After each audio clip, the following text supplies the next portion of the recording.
Assalamualaikum warahmatullahi wabarakatuh. Alhamdulillahirrahmanirrahim.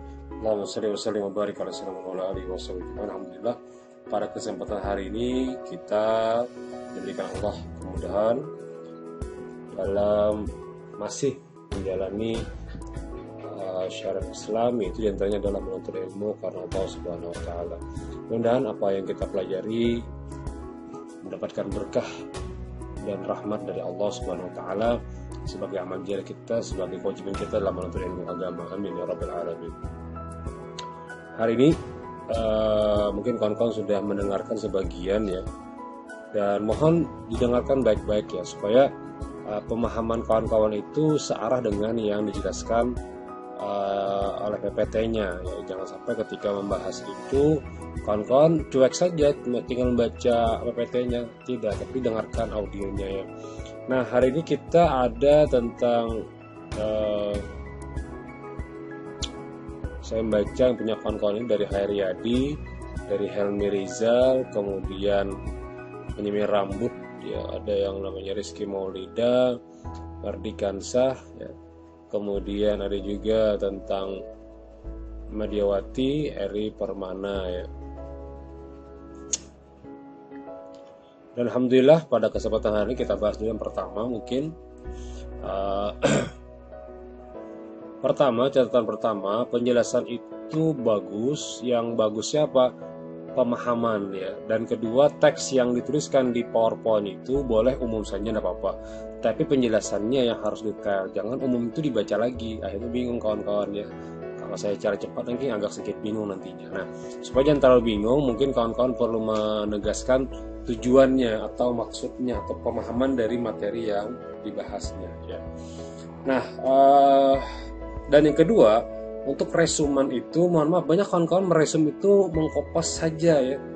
Jadi meresum itu bukan mengkopas. Jadi misalnya satu fatwa, satu masalah, satu halaman, jangan 3 paragraf selesai atau 2 paragraf selesai ya. Karena yang diteliti itu atau dalam permasalahan masalah fikih itu bukan masalah hukumnya, saya bilang di awal dulu. Yang diteliti di masalah fikih itu adalah kenapanya ya. Jadi pertanyaannya kenapa jadi boleh melihat mushaf, kenapa jadi kada boleh mushaf. Nah, di sini jawaban dilihat dari telah mengingat ini kalau fatwa MUI. Nah, ini masih mending. Biasanya dulu saya membuat dari kajian-kajian umum ya, kajian-kajian yang sifatnya mungkin di fikih kedokteran kah, atau fikih siasa kah, atau jinayah kah diambil ya. Tapi kawan-kawan kesulitan dalam menemukan apa pertimbangan hukumnya. Nah, dengan adanya fatwa atau MUI yang menjadikan sebagai referensi kita umat Islam di Indonesia, maka pertimbangan ini yang perlu pian telaah, minimal nomor 1 dan nomor 2 sebelum bagian nomor terakhir. Itu biasanya paling komponen di situ ya. Jadi bagian sebelum terakhir itu yang mungkin kesimpulannya. Nah, 1, 2, 3 atau seterusnya sebelum nomor terakhir itu adalah pertimbangannya ya, itu pertimbangan hukumnya. Nah, mungkin bisa jadi ketika ini dibahas kawan-kawan juga akan mendapatkan kasus yang sama dengan materi yang mungkin agak mirip-mirip dengan materi yang kita bahas ini. Makanya dari pertemuan kelompok 1 sampai kelompok 12 sampai saat ini, kawan-kawan itu minimal sudah menguasai 12 materi hukum ya. Dimana Pak, ulun gak ingat lagi Pak, silakan buka resumannya. Nah, resuman itu kenapa saya minta resuman? Supaya mutalaah ngarannya. Mutalaah itu mengulang materi, bukan mencatat materi. Nah gitu ya. Kalau mencatat materi sudah ada, PPT sudah ada, fatwa sudah ada, dan mungkin audionya mungkin sudah kawan-kawan dengarkan. Tapi kalau sifatnya meresum, itu memahami materi. Misal contoh gini, Anda bikin judulnya hukum melihat mushaf saat sholat. Ya, ini hukumnya nih. Coba kita bantu ya, kawan-kawan kadang agak sedikit bingung antara meresum dengan mengkopas ya. Bentar, saya cari dulu wordnya. Contoh saja ya.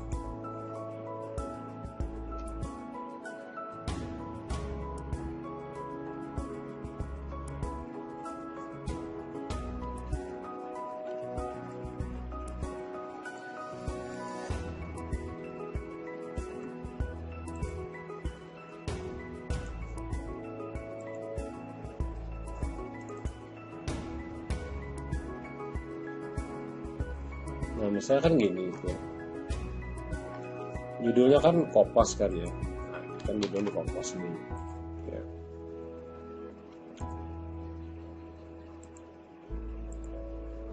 Nah, hukum melihat mushaf saat salat. Nah, pian resum apa?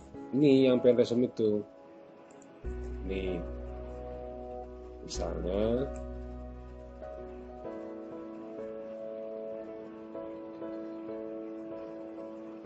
nih, ya ini resumannya. Ya, pertimbangan hukum. Ya. Nah, resumannya apa? Di antara yang membatalkan sholat adalah gerakan atau ucapan di luar dari sholat. Ya, itu catatan pertamanya. Jadi kalau misalnya ada yang membahas kayak apa misalnya langsung Allahu Akbar, kemudian hendak membalik mushaf, kan bergerak nih, mushafnya di depan, balik aja lah, balik. Nah, apakah gerakan ini menyebabkan batalnya sholat dalam mazhab Imam Syafi'i atau tidak? Karena mazhab Imam Syafi'i mengambil konsep lebih pada 3 gerakan itu dianggap merusak sholat. Ya, merusak sholat. Nah, itu perlu dipahami. Ya. Atau ketika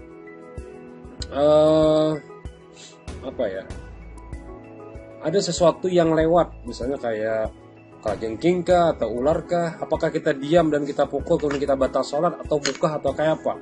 Nah, ini kan referensinya kan pertimbangan hukumnya ini, bahwa yang membatalkan sholat adalah gerakan atau ucapan yang di luar sholat. Di luar sholat artinya apa? Tidak ada hubungannya dengan sholat.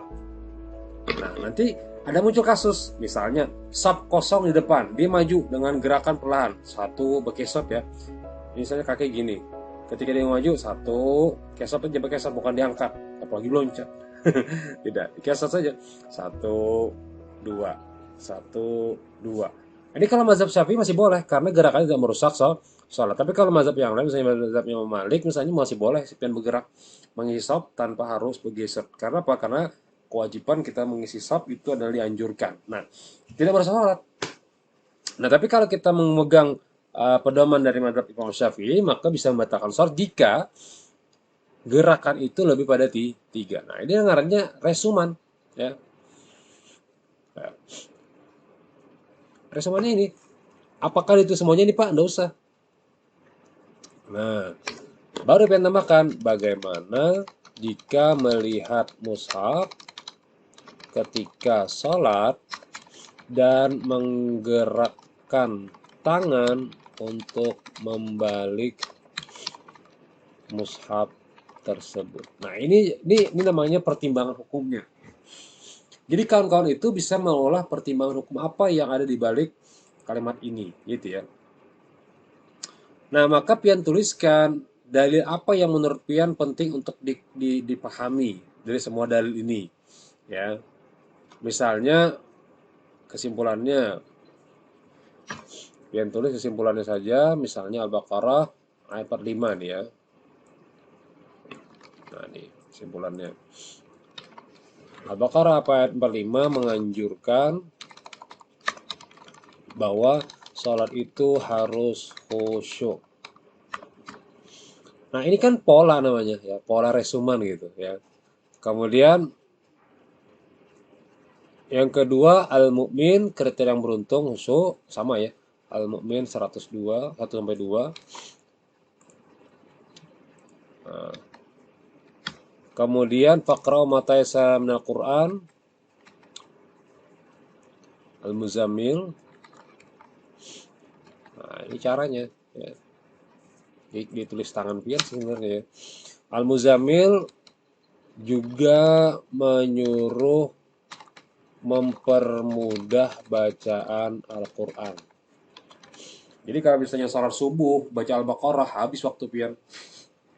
Ya. Semua yang subuh Al-Baqarah luar biasa ya.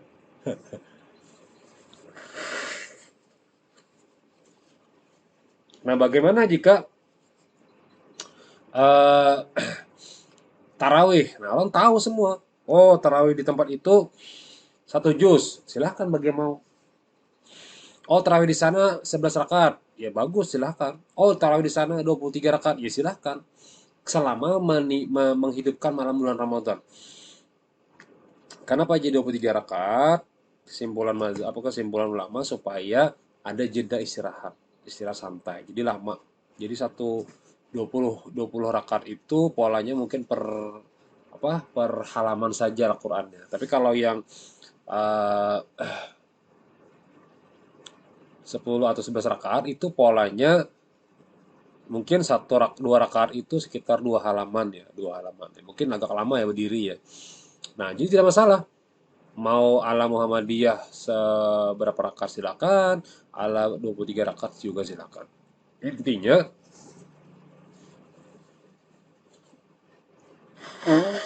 intinya adalah bahwa kita ingin menghidupkan bulan Ramadan. Minta maaf ya, saya agak sedikit mau flu ini. Mau, bukan belum mau. Oh, AC bentar. Matikan AC kantor. Nah, maka kita pahami bahwa tarawih dan kegiatan itu tujuannya apa esensinya? Misalnya mendirikan bulan Ramadan, man sama Ramadan imanan wa ihtisaban ghufira lahu. Jadi man qama imanan, man qama Ramadan, man sama Ramadan, man qama Ramadan lailatan apa ya hadisnya? Man qama imanan wa ihtisaban. Intinya bahwa siapa yang mendirikan bulan Ramadan itu selama bulan Ramadan karena keimanan dan ketakwaan pada Allah, Allah berikan keampunan padanya. Artinya apa? Maka berbeda-beda bukan berarti menunjukkan kita itu perpecahan, tidak ya. Tapi kalau takarannya koler pak, ya ini masalah lain. Kalau kolernya bukan perlu dalil, yang penting dia sholat ya. Itu kalau sudah masalah koler ya.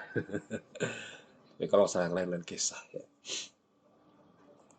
Nah, sekarang kita masuk ke hadis Nabi ya. Nah, ambil hadis mana yang menurut Pian memang prakteknya penting sekali untuk bagian referensi Pian. Ya, bukan dikopas semuanya. Kalau dikopas bukan masalah namanya. Itu namanya menyusun ulang dari fatwa ya. Dibaca saja mana yang paling penting gitu ya. Yang perlu Pian ingat dan menjadikan referensi sangat detail menurut Pian. Itu masukkan saja ya.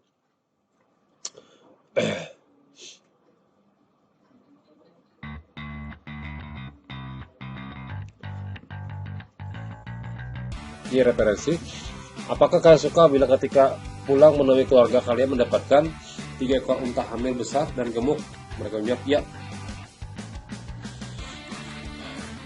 3 ayat yang dibaca seseorang di antara kalian dalam saat ini lebih baik daripada 3 ekor unta yang besar. Artinya apa?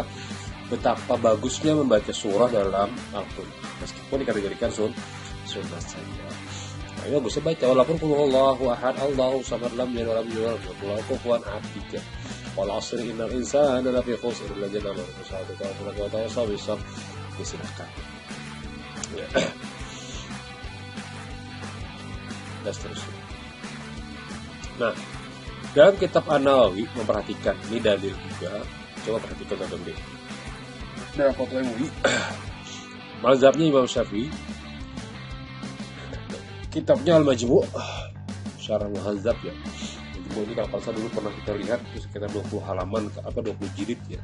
Saking luasnya kitab dari Imam Nawawi. Makanya Ba'dul masyayikhina yatakalam ala anna idza kuntum takallamuna 'an Syafi'i faqra' Imam Nawawi. Jika kalian ingin mengetahui mazhab Imam Syafi'i, maka bacalah mazhab Imam Syafi'i itu melalui muridnya yaitu Imam An-Nawawi yang mereferensikan atau mensyarahkan kitab Al-Um dari berbagai macam sudut ya, sehingga sangat luas kan. Nah, bisa bisa nih. Makalnya pulang lah. Allah minta maaf lah. Tiba-tiba nah, suasana dingin tadi bang mungkin kali ya. Mudah-mudahan kita sehat baratan amin. Jangan lupa hari ini baca Al-Kahfi ya. Mudah-mudahan diterangi 1 minggu ke depan seterusnya. Di kantor lagi sepi nih, entah kenapa hari ini. Rada-rada kerja orangnya di kantor Fakultas Syariah. Membaca Al-Quran dengan melalui mushaf tidak membatalkan sholat meskipun tidak hafal. Bahkan jika itu dilakukan tidak hafal meskipun membatalkan halaman itu maka tidak batal sholat. Nah, ini yang Pian masukkan dalam referensi resumen Pian bahwa suatu ketika akan ada Pian membuka Quran dalam tangan Pian. Contoh mengaji di bulan Ramadan. Mana ya Quran kecil ya? Misalnya Quran kecil nih, Pian buat dalam kantong. waladhdallin amin. Sayaqulu sufaha atau bismillahirrahmanirrahim. Sayaqulu sufaha minan nasi ma walla min qiblatihim allati kanu 'alaiha. Seterusnya. Tuntung Allahu Akbar. Ya Allah liman hamidah. Allahu Akbar. Nah, nanti ketika penting buka lagi kan? Nah, ini buka lagi. Buka lagi Qurannya. Nah, buka lagi. Maka halaman selanjutnya kan harus dibalik nih. Dibalik. Nah, apakah konteks membalik ini membatalkan sholat? Jawabannya, lau qara al-Qur'anu minal mushafi lam tabtul min sholatuhu sawa kana yahfazuhu am la bal yajibu alaihi dzalika idza lam yahfazul Fatihah kama sabaqa law qallaba awraqahu ahyanan fi sholati lam tabtul. Jika dia membalik-balikkan halaman kertas sholat Al-Quran tadi, maka tidak membatalkan sholat. Andaikan, nah ini kasus nih. Pak, sekarang kan zamannya HP, Pak. Lo mengaji di HP. Oke, kita buka coba. A'udzubillahi minasyaitonirrajim.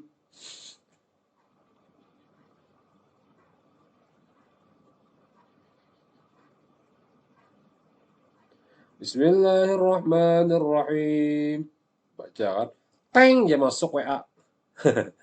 Pertanyaannya, apakah batal? Andaikan, seandainya seorang melihat tulisan selain mushaf, maksudnya HP, di mushaf ini ada HP kan, sebaliknya di HP ini ada mushaf, dan diulang-ulang dalam hati tidak batal sholatnya. Membaca chat kawan, kebetulan yang muncul notifikasi terbaca, batal apa sholatnya? Tidak selama tidak diucapkan di lisan, tapi akan makruh.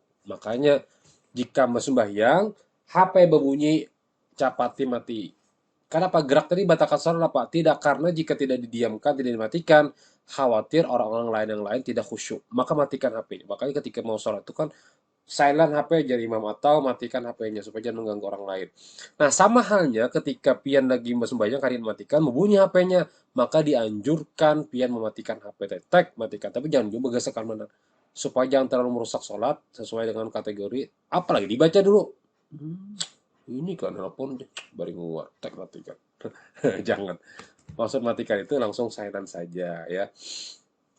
Kenapa? Karena membuat orang jadi tidak khusyuk. Apalagi lagunya lagu yang apakah wah ini zaman ya Allah. Nah, jadi mengganggu orang sholat itu tidak apa. Makanya sifatnya makruh ya. Makruh kalau memang sholat tadi ada suara HP yang merusak orang lain jadi kada khusyuk ya. لا بأس بأن يؤم الإمام بالناس بالمصحف في رمضان وفي النافلة قال ابن قاسم وقرئ ذلك في الفريضة وقال ابن الوهاب قال ابن شهاب كان خيارنا يقرؤون في المصحف في رمضان ذكروا أن غلاما يشهد أن يؤم في المصحف في رمضان وقال مالك ليس مثله. Kalau orang membaca Al-Quran banyak benar, saya misalnya sembahyang maghrib berjamaah, jadi imam membaca 2 halaman Al-Quran atau 2 halaman mushaf Al-Quran, halamannya tuh. Nah, ini khawatir kalau makmum di belakang keberatan. Nah, jadi dianjurkan jadi imam itu yang pendek-pendek saja ayatnya. Ya. Bilanya sorangan pendek, bilanya lawan makmum banyak. Nah, lalu jadi bisa jadi karena dikategorikan kita bisa jadi orang yang munafik kan nanya gitu. Nah, tapi kan apa sih sebenarnya ya sama niatnya ada masalah ya. Jadi kalau memang misalnya ini lihat Idul Maghrib, istau lihat ke belakang. Oh ternyata ada yang tuha, ada kanakan. Nah, maka jangan panjang-panjang, jangan lawas-lawas. Kalau nang Tuhannya sama kami. Bagus yang nyaman pendek. Alam taro, makanya ada terakhir dari wadduha itu kan pendek-pendek tuh. Wadduha sampai anas kan pendek-pendek. Pilih yang situ. Nah, tapi kalau ingin mengulang hafalan silakan lah, tapi jangan banyak-banyak 3 ayat cukup, 4 ayat cukup ya. Tapi yang bagusnya itu satu full, misalnya kayak Qul huwallahu ahad itu 1 surah namanya. Itu full bagus dibanding hanya 3 ayat tapi terputus-putus. Tapi semuanya bagus, tidak ada perdebatan ya.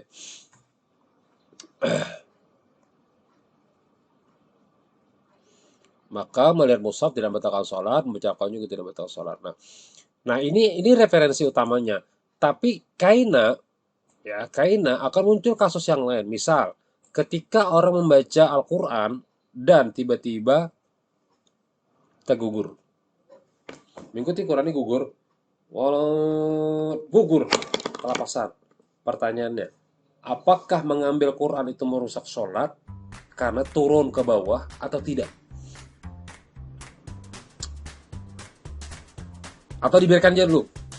Nah, kan masalah nih.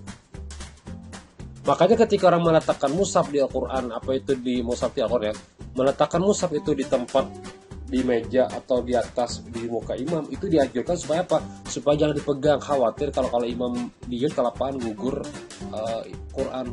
Nah, sementara gerak melebihi daripada satu rukun itu membatalkan sholat. Ya, jadi kalau boleh turun-turun sampai ke bawah mengambil dulu, tunduk. Nah, itu yang dianjurkan supaya jangan merusak ibadah sholat. Dan rata-rata kalau hendak membaca Al-Quran seorangan aja, jangan berjamaah. Khawatir kalau makmum di belakang kada sanggup menghadang pian baca surah Al-Baqarah sampai khatam.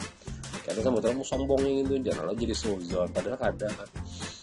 Atau membacanya itu lambat benar sehingga orang di belakangnya gelisah. Juga dianjurkan ya, jangan. Jadi yang sedang-sedang saja dan tidak terlalu lama dan tidak juga terlalu cepat ya. Nah gitu, itu kesimpulannya. Allah. Baik, transplantasi organ dari atau jaringan tubuh dari pendonor hidup yang sudah dibahas oleh kawan-kawan pian.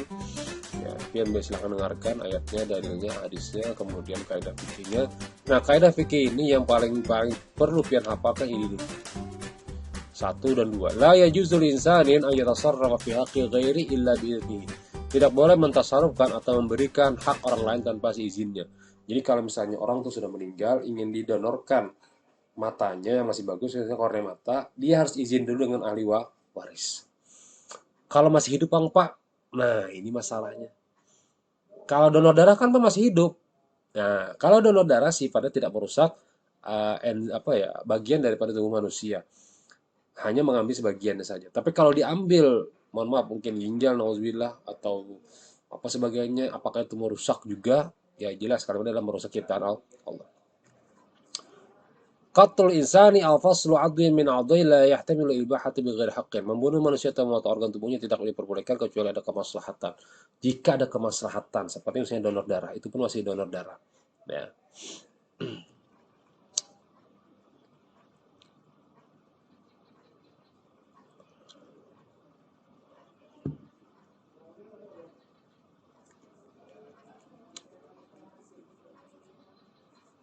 Nah, tahun 2019. Apa pertimbangan hukumnya?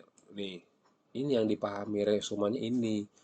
Pertimbangan hukum pertama bahwa Islam atau syariat Islam menganjurkan untuk menjaga kesehatan, lindungi badan, anggota tubuh, jiwa, akal, sebagainya sesuai dengan tujuan syariat. Secara medis ada yang namanya transplantasi organ karena ada kesamaan. Yang ketiga, bagaimana pendapat para mufti MUI ketika dokter atau pasien menanyakan status hukumnya itu. Nah, itu jadikan kasusnya. Apa? Dokter bertakun. Kayak apa nih? Nah, kalau kami hendak mencoba memindah mata ini ke mata yang masih hidup atau yang masih hidup sebagainya. Bagaimana? Nah, lalu diambil referensi Al-Quran yang intinya apa? Memuliakan manusia. Tidak boleh merusak diri, tidak boleh membunuh diri, tidak boleh juga merusak anggota tubuh diri dengan sengaja. Mohon maaf. Mau melubangi anting bagi laki-laki itu tidak dianjurkan karena menyerupai perempuan. Merusak ciptaan Allah. Yang kedua, tato. Bagusan Allah ciptakan manusia dengan warna yang bagus, tiba-tiba diwarnai hirang, Nah, itu merusak ciptaan Allah. Bayangkan kalau pian saya pinjami kertas, pian coret-coret, saya akan senang. Saya pinjami buku yang paling saya sayangi, walaqad karramna bani Adam. Kemudian pian coret-coret tuh buku, ya sangkal. Tapi kalau sudah bertato, ya sudahlah, jangan lagi. Ya sah aja sholatnya Pak ya. Jangan dia. Tapi kalau memang ada kemungkinan untuk menutupi, menghapus dengan cara baik ya silahkan. Misalnya ada menghapus atau secara gratis, ya silahkan ikuti. Bagi yang kada mampu misalnya, gitu ya.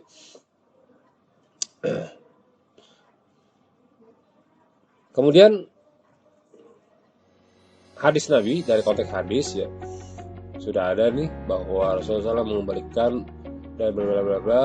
Kemudian bekas luka, kemudian sama kayak misalnya gini, ada orang yang luka ya, apakah lukanya tadi Pak bisa dijahit Pak? Benar, boleh, silahkan dijahit. Tapi kan merusak ciptaan Allah, tidak menjahit itu karena menutupi rusaknya yang ada kecelakaan sebagainya. Nah, kenapa jadi apa ya, menambahi hidung, dagu, bibir itu karena dianjurkan karena sifatnya merusak ciptaan Tuhan, ya, merusak ciptaan Allah. Lain halnya kalau memang dia kebetulan terkena misalnya apa ya, seperti kecelakaan, maka wajahnya rusak misalnya. Nah, dia operasi plastik wajahnya tiba-tiba jadi mulus seperti orang Korea, nah itu tidak apa-apa karena memang sebelumnya dia sudah baik. Tiba-tiba aja karena dia kecelakaan dia harus memperbaikinya lagi. Ya.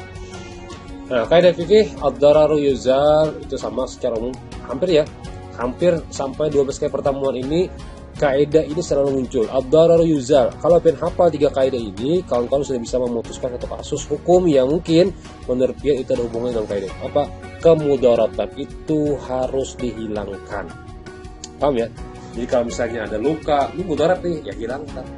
Kemudian asap rokok masuk rumah atau kamar atau belajar, pintu tutup. Ad-dararu yuzal. Kemudian apa caranya? Tulis, mohon dilarang merokok di warung ulun atau jangan merokok di warna dan sebagainya. Itu apa? Kemudaratan harus dihilangkan. Itu konteks dalil kecil sekali dalilnya dari Nabi ad-dararu la yuzalu bidarar. Kemudaratan tidak boleh dihilangkan dengan kemudaratan. Misalnya menghapus tato dengan cara dibakar, jangan, berarti merusak nih. Jadi kasusnya kan simpel. Kaidahnya apa? Ad-dararu la yuzalu bidarar. Ya, itu ringkas kaidah. Jadi kalau anda hafal satu dalil hukum, satu dalil hadis, satu dalil kaidah, itu bisa dikiaskan di hukum yang lain yang berbeda, kasusnya sama, materi intinya kasusnya beda tapi temanya sama. Silahkan gunakan kaidah ini untuk menjadikan atau menjawab materi pertanyaan orang lain kepian nantinya. Ya, pertanyaan ini sebenarnya bukan menginginkan kita jadi mufti, tidak juga, tapi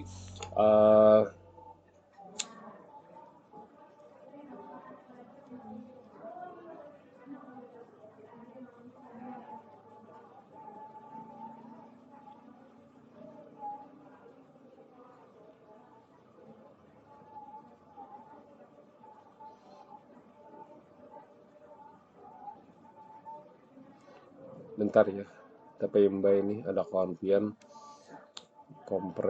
bukan ujian proposal ya, mendadak berubah jadwalnya Jer.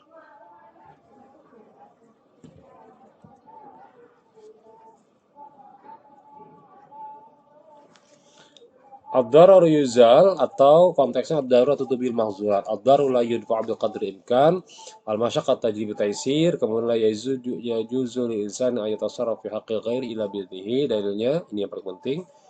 Nah, apa yang kita ambil dari referensi ulama ini juga sudah dibahas tadi kawan-kawan pian. Silakan kalau ingin lebih detail baca di PDF-nya ya. Jika seorang perempuan hamil meninggal di perutnya ada janin hidup, maka perut mayat tersebut harus dibedah karena untuk menyelamatkan janin tersebut. Menunjukkan bahwa apa? Daruratnya itu ya. Karena daruratnya tadi ya. Berdasarkan pertanyaan tadi, dilihat dari penerapan obat-obatan, fatwa mata dan organ tubuh lain tahun 2009 atau tentang transplantasi organ tanggal 2018 ya sudah dibahas ya, Anda bisa cari nanti fatwa ini. Kemudian fatwa juga tahun 2018. Transplantasi adalah rangkaian medis untuk memindahkan organ dari organ tubuh seseorang ke orang lain dalam rangka pengobatan ya, yang pada prakteknya organ tersebut tidak berfungsi dengan baik. Seseorang tidak boleh memberikan atau menjual jaringan tubuhnya kepada orang lain karena tersebut bukan miliknya. Jadi kalau dia mendonorkan itu kada boleh tanpa ada izin atau ada dirinya sendiri. Bolehnya syaratnya, 1, darurah syariah. 2, bagi pendonor tidak ada mudar bagi dirinya. Jika diambil ginjalnya masih bermudarat dengan dirinya, tidak boleh. Mata diambil, berarti mudarat makinya, tidak boleh. Jenis organ yang dipindahkan pada orang lain adalah organ vital yang mempengaruhi kehidupan manusia. Misalnya mengambil sel saraf urat kita diambil untuk diberikan kepada orang lain yang lagi memerlukan untuk operasi dan sebagainya. Okay. Tidak diperoleh upaya medis lain untuk menyembuhkannya kecuali transplantasi organ. Silakan jika memang itu jalan terakhir ya. niatnya tabarruk dan adanya calon. Kalau dijual hukumnya sudah haram. Ya, tidak boleh. Dan ada rekomendasi, kemudian ada dugaan kuat berhasil. Kalau sama-sama gagal, ya ada usah. Ya. Jadi kada boleh transportasi sekehendak kita, harus ada negara dan kompeten yang kredibel. Ya. Kebolehan transportasi organ atau jalan tubuh sebagaimana dimaksud pada angka 2 tidak termasuk bagian organ reproduksi, organ genetika atau otak. Ini kada boleh nih. Masa pinjam rahim kada boleh. Ya. Atau otak dipinjam, tidak bisa, tidak boleh. Ya. Jadi kalau pada prakteknya itu diperbolehkan, jika itu masih hidup, ya benar. Konteksnya tidak merusak anggota tubuh yang lainnya. Tapi kalau sudah meninggal, perlu izin dari ahli waris. Dan itu benar-benar diinginkan oleh apa? Oleh kesehatan yang mungkin yang didonorkan nantinya. Nah, kasus ini kalau kita telah pelan-pelan akan muncul nanti bagaimana jika transplantasi donor darah atau memberikan darah kita ke orang lain. Jika berlebihan kan nggak boleh kok aja dokter. Aku menyumbangkan 5 kilo, ada boleh lah mati biar habis darah. Nah, jadi makanya ada istilahnya berapa liter saja dibatasi ya. Nah, itulah jadi keputusan dari fatwa tentang transplantasi organ.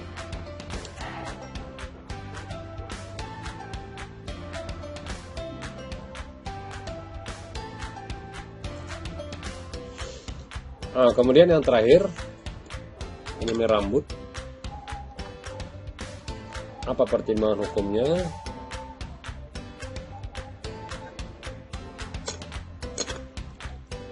Pertimbangan hukumnya pertama, bahwa menyemir rambut ini ya sudah banyak dipakai orang lain ya, baik itu warnanya pink, abu-abu, putih, coklat. Tapi gak lucu juga panglah kita ini kan Muhammadiyah ya. Muhammadiyah kan standar ya, bukan kayak Korea. Diwarnai kayak Korea ya lucu ininya. Warna warna warna locol gitu. Lalu muhani kada nyambung lawan nang di rambut tuh nah. Karena aku tahu seorang Jepang tapi kadang suzon biola mungkin orang ini hendak baik benar yang mungkin kayak itu. Apakah ini juga merubah ciptaan Allah, Pak? Merusak ciptaan Allah, Pak? Gitu ya kalimatnya. Sama ketika pian berkosmetik untuk perempuan, begincu untuk perempuan, bukan merusak tapi meningkatkan kualitasnya saja. Sudah bagus, dibagusin dikit, nah dipores dikit lah. Tidak merusak, yang merusak itu merubah, ya merubah. Misalnya, ini tadi hidung ada mancung dimancungi, atau bibir kan kemudian di dada diganali, sama dengan juga ada unsur penipuan. Jika ada unsur penipuan, maka tiga kategori ini tidak boleh. Misalnya rambut tadi putih, orang tua dicatnya cat hirang, menipu, ajar Bandung lah sih jadi 30-an pada umur 50-an tidak, itu ada boleh. Ya. Nah tapi kalau ada yang misalnya penyakit atau hal yang disebabkan karena penyakit, itu masih diperbolehkan selama umurnya kita sampai umur tua aja kita. Ya.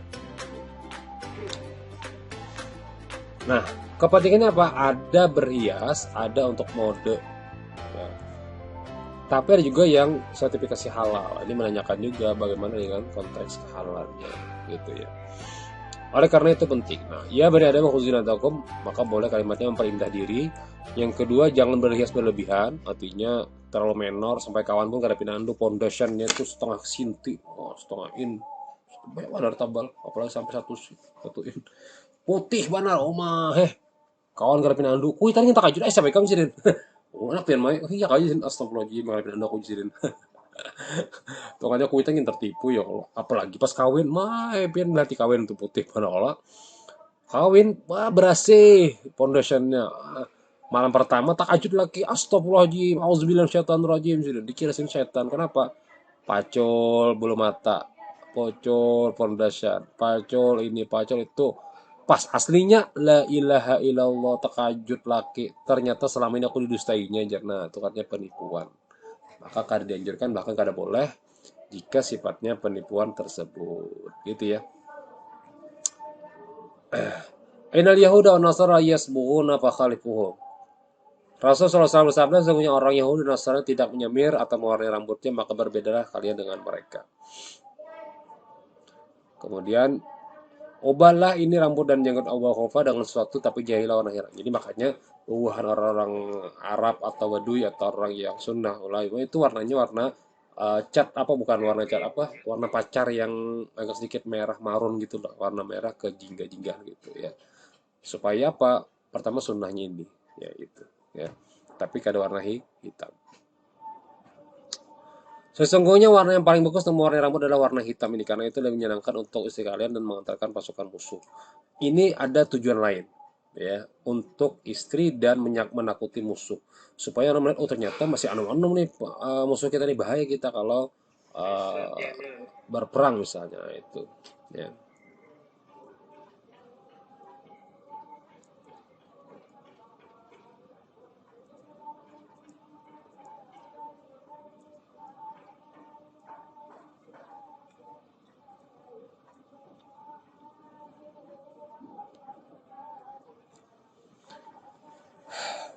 La tanfi syaiban minal muslimin yashibu syaibatan Islam. Janganlah kalian mencabut uban. Sesungguhnya uban yang tumbuh setelah masuk Islam, maka itu akan menjadi cahaya baginya pada hari kiamat. Jadi ada yang berasumsi bahwa uban itu akan menjadikan cahaya baginya hari kiamat. Dan Nabi SAW, janganlah kalian mencabut uban. Sesungguhnya seseorang yang tumbuh uban setelah masuk Islam, maka uban itu akan menjadi cahaya baginya pada hari kiamat. Jadi ada yang juga yang berbahagia dengan adanya uban. Gitu ya. Yang kedua, hadis Nabi SAW menjelaskan bahan yang untuk semir yang ada intinya suci seperti henna, daun pacar, dan katim inai. Jadi gunakan juga yang al-hina wal katam, ya, yang tidak merusak atau nipu orang lain. Itu jadi bukan menipu.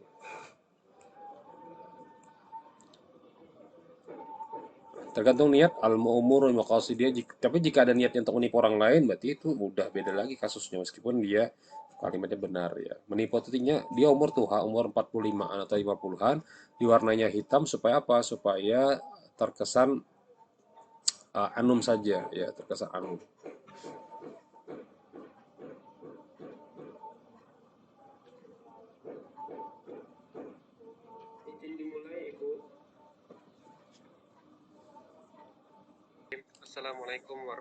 Yang kedua adalah bahwa prakteknya ini menunjukkan adanya apa ya?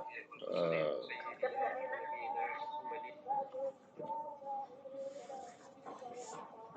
Adanya bahwa hukum pada itu suatu kasus apapun tergantung niat dari yang digunakan. Asalnya boleh. Maka jika sifatnya bermanfaat juga boleh. Tapi jika itu sifatnya mudarat, dihilangkan. Jadi jika itu tergantung niat, lihat dulu. Jika ada mudarat juga harus dihilangkan. Kemudian lain kata akan taghyir kemungkinan. Nah, terakhir, al-hukmu yadur ma'illati wujudan wa adam. Hukum itu berlaku tergantung pada ada atau tidaknya adanya illat. Hukum menyemir rambut adalah ilatnya. Jika ada ilatnya silahkan. Tapi kalau tidak ada ilatnya jangan. Ya, misalnya ingin diwarnai warna putih, warna kuning. Ilatnya apa? Jadi warna itu apa tujuan pian gitu. Misalnya untuk apa ya silakan. Tapi jangan diwarnai yang sifatnya merusak rambut kalian ya. Anu mana misalnya masih umur kayak pian uban hibak, nah, itu silakan aja diwarnai. Mungkin takut pian jadi dicemooh, bak menjadi depresi, itu silakan. Tapi tidak merusak ciptaan Allah ya.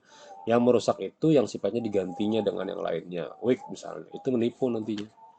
Makanya orang menggunakan apa itu namanya di belakangnya itu rambut tambahan itu tidak dianjurkan oleh Nabi ya, menambahkan itu. Tapi kalau orang tahu itu tambahan, apa ya, nyambat nyarni ya, yang biasanya orang hendak wisuda tuh ada kalau di belakang ya, tapi kalau sudah tahu itu bakal bagian daripada penipuan, ya orang tahu oh, itu rambut tambahan, tidak ada masalah. Tapi kalau nggak tahu, khawatir menjadikan itu sebuah penipuan, maka kalau sudah penipuan hukum menjadi haram ya.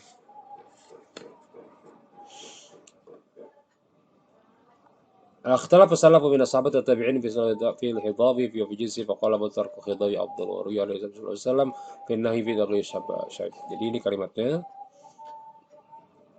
membiarkan uban lebih utama daripada mewarnainya. Ya. Nabi SAW melarang merubah warna uban. Lagi pula beliau juga tidak merubah ubannya. Dapat dari Umar Merubah uban lebih utama karena sebagian besar sahabat tabi'in tergesa-gesa mewarnai uban mereka. Berdasarkan terdahulu, kemudian mereka mewarnai dengan warnanya kebanyakan warna syufrah, warna kekuningan. Ya. Menggunakan daun pacar, hina atau katam hina yang juga menggunakan za'faran kunyit, ya. Warnanya itu. Ya. Dan seterusnya.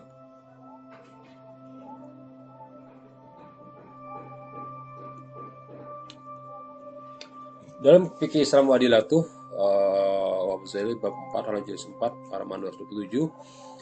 Jadi yang dianjurkan menyemir rambut itu dengan warna merah, kuning, hitam, dan warna lainnya hukumnya boleh. Tetapi menurut mazhab Syafi'i diharamkan menyemir rambut dengan warna hitam. Sedangkan menurut mazhab lainnya hukumnya makruh saja berdasarkan hadis riwayat Jam'ah misalnya pada saat itu maka Abu Quhafa dihadapkan pada Rasulullah SAW nampak rambut beliau kepala seperti warna beruban. Lantas Rasulullah SAW bersabda bawalah dia ke salah satu istrinya suruh warnai rambutnya dengan rubahnya dengan warna jauhilah warna hitam. Ya, itu karena sudah tuha ya, konteksnya diganti dengan warna yang tidak terlalu warna hitam ya. Karena kalau warna hitam itu khawatir menipu orang lain. Itu aja tujuannya. Ya niatnya itu. Hadis kedua, Rasulullah SAW tidak berubah kecuali sedikit saja, kan tapi sepeninggal Rasulullah rembunya dengan hina dan daun katam, ya, daun dan katam atau inna ya. Syarat pertama hukumnya adalah mubah. Menggunakannya bahan halal dan suci dimaksudkan untuk tujuan secara syar'i mendatangkan masalah yang tidak bertentangan dengan syariat. Materi tidak menghalangi resapnya air. Jadi gunakan wujur apa ya? Air sekarang hina saya tidak tahu ya. Coba kita coba cari di internet ya. Semir rambut itu apa aja sekarang yang halal ya. Coba kita cek faktanya. Ya. Karena melihat fakta itu penting ya. Semir rambut yang halal apa? Nah, ini kita akan lihat di internet. Semir rambut yang halal. Ini banyak ya ternyata. Benar nggak ya? Semir rambut yang halal.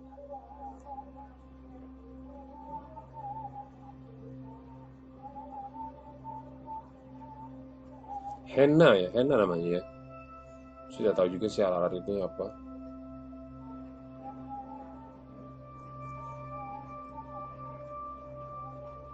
Color natural Garnier.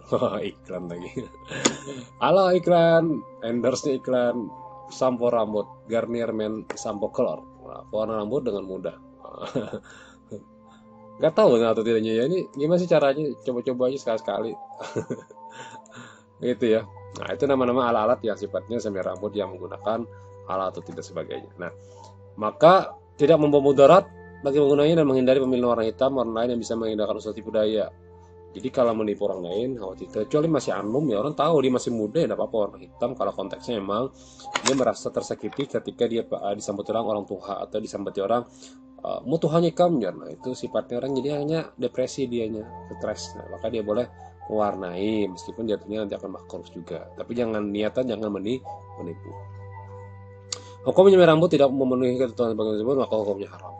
Ya, jadi salah dipotalitas maka hukumnya haram. Maka dalilnya gunakan adalah konteks sertifikasi halal atau sertifikat halal yang digunakan. Ya. Baik demikian cukup atas terima kasih atas atensi kawan-kawan yang berhadir secara online. Mohon komentar di bawah ini menunjukkan bahwa kalian hadir di waktu jam perkuliahan kita. Di luar jam itu saya pikir Anda tidak hadir dalam perkuliahan ini. Itu saja ya. Komentar itu bukan bertanya tapi komentar mengulang materi yang Anda bisa tulis di bawah ini ya. Atau mengulang materi yang mungkin menurut kalian penting untuk diingat, dicatat sebagainya. Silakan kemudian pian kirim bukti itu atau Word itu di laporan di form Google Form yang sudah saya siapkan kemarin juga. Dan mohon memoto itu dilihat dulu ya, lihat dulu fotonya, tag buktinya. Kalau dibaca ada, kalau bergoyang atau apa ya tidak bisa dibaca diulangi. Ada beberapa saya lihat apa tulisannya nih, mungkin waktu motonya itu tergoyang gitu saja ya.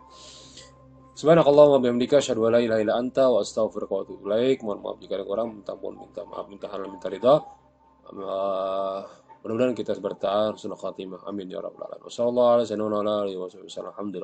Wassalamualaikum warahmatullahi wabarakatuh. Terima kasih semuanya.